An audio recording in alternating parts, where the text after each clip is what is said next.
Alright, this is the moment of truth. If I press enter and I move this board and the box on the screen moves in the same way, then we have success. Let's go. Oh, crap. Last summer I built this drone and on the first flight it immediately flipped over.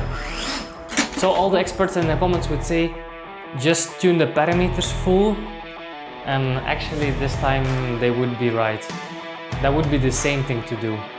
But instead, I will take out the flight controller, completely write it from scratch, and then we'll see how many times it flips before it crashes. This is a flight controller. It is basically the brain of a drone. It is connected to all the motors of the drone. And it is also connected to the sensors, like the IMU. The IMU senses how the drone is oriented and in which direction it is flying. Then there is also the GPS. The GPS knows the location of the drone on the Earth. And the drone can also be connected to a camera. And finally, it is connected to a receiver which receives all the commands from your remote control. First, we need to get into the drone. And to do that, we use something called a debugger. It is a little device that you can attach directly to the processor of the board, and then we can see the contents of the memory, and we can also change the instructions of the processor. As a test, if I can access the processor, I wrote a tiny program, Blinky, and it's just turning on and off a LED of the board.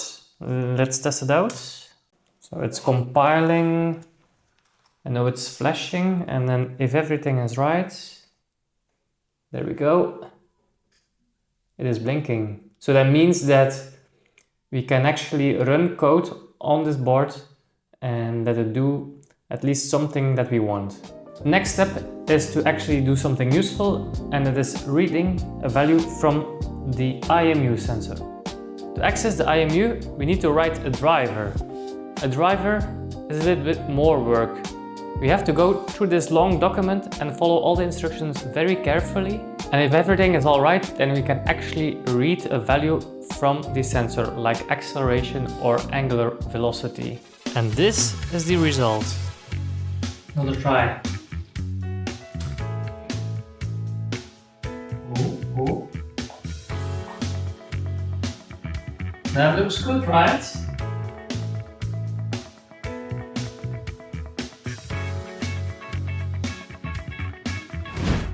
And that is how you run your own software on an existing flight controller.